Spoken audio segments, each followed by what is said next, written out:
Bonjour, vous aspirez à la liberté financière mais vous ne souhaitez pas y consacrer la totalité de votre temps.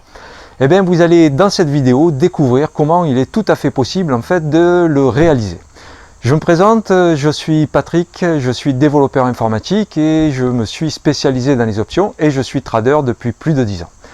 J'ai donc marié mes deux compétences, à savoir l'informatique et le trading, afin d'automatiser la totalité de ce processus. Et ainsi aujourd'hui, ce sont mes algorithmes qui m'envoient directement dans ma boîte email les opportunités de trading que j'ouvre sur les marchés. Donc si vous souhaitez vous aussi pouvoir profiter de cette opportunité et donc de ces algorithmes, vous avez la possibilité, en cliquant sur le lien qui est en description juste en dessous, la possibilité donc de les tester pendant un mois et ce totalement gratuitement. Vous aurez également 1 heure de coaching durant laquelle en fait je vous expliquerai comment tout cela fonctionne. Ainsi vous ne perdrez pas de temps quant à leur compréhension et à leur utilisation et vous pourrez ainsi donc mettre directement à profit sur les marchés financiers les opportunités de trading.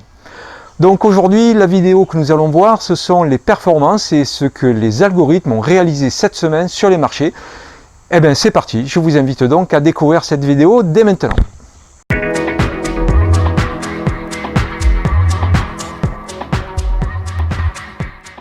Tout d'abord du côté du marché, donc on peut voir qu'à partir du 8, donc lundi dernier, on a une tendance qui est positive, qui a été nettement positive en début de semaine pour avoir une période un petit peu baissière et puis finalement en fait toute la baisse a été récupérée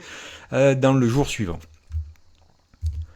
Du côté des statistiques générales, on voit qu'on a eu un besoin en capital sur les trades clôturés sur la semaine de 36 500 $. 73 opérations ont été clôturées avec un taux de réussite de quasiment 85% et un retour sur investissement de 49%.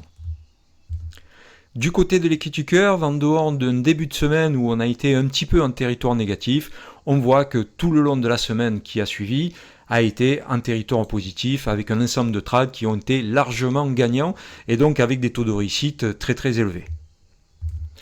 Du côté des statistiques un petit peu plus profondes, on peut voir que donc les call debit spread ont participé à 42% de l'ensemble des totals des trades, les puts credit spread quant à eux à 41%, donc on est autour de 83% de trades réalisés par les puts credit spread et call debit spread, ce qui correspond à peu près à ce qu'on a pour habitude de voir. Au niveau des pertes, les call debit spread ont participé quant à eux à 62% du montant total des pertes et les puts credit spread quant à eux à 11%. Ce sont les puts debit spread qui ont participé à hauteur de 22% du montant des pertes quand ils ont, dans le cas des gains, participé à aucun des gains. Et on peut le voir ici, effectivement, du côté des statistiques des trades gagnants, on voit que 100% des trades des puts debit spread ont été perdants. Sinon, pour continuer du côté des call debit spread, on voit qu'ils ont participé à 82% du montant total des gains et les puts credit spread ont quant à eux participé à 13,16% du montant total des gains. Donc, on voit que les strangle buy ont gagné dans 66% des cas et en plus avec des gains qui ont été largement supérieurs aux pertes puisqu'on voit que les gains ont été de 46% en moyenne en retour sur investissement pour 12,93% dans le cas des pertes. Les puts debit spread ont 98% de pertes, c'est-à-dire que en fait, lorsqu'on a investi 100, on a perdu quasiment 100, à savoir 98,15 $, et 100% des trades ont été perdants, ça c'est ce que nous avions vu tout à l'heure. Par contre, du côté des call debit spread, là on a carrément 80% de trades gagnants, pour en plus une moyenne des gains de 150% de return pour 90% de pertes lorsque les trades étaient perdants. Du côté des strangle, on a 9,4% de retour sur investissement pour 100% des trades gagnants, ce qui est évidemment une belle performance. Du côté des puts credit spread, là on est à 96,67% de taux de réussite, avec des gains qui rapportent 20% à peu près, et qui dans le cas des pertes coûtent 100% de ce qui a été investi. Du côté de la distribution des gains et des pertes, elle reflète très très bien ce qu'on a pu constater sur l'equity curve, à savoir qu'on a une très large partie des trades qui ont été gagnants, et qui plus est, avec une moyenne des gains pour les gains évidemment les plus élevés qui sont majoritairement représentés par les call debit spread, qui sont largement au-dessus des pertes. Évidemment, si on compare les trades perdants, la moyenne des pertes des trades perdants aux trades qui sont eux plutôt des put credit spread ou des strangles, ben évidemment on voit que là par contre la disproportion est du côté des pertes, mais par contre en termes de taux de réussite, on voit que les histogrammes sont beaucoup plus orientés du côté de la hausse que du côté de la baisse. Mais il n'y a pas, on dira, de conclusion négative à tirer là-dessus, puisque c'est la nature même, en fait, des stratégies telles que les put credit spread ou call credit spread ou strangle, etc., d'avoir des taux de réussite très élevés pour des pertes qui sont, de manière générale, plus élevées au gain, lorsque, évidemment, des gains sont réalisés par ces stratégies.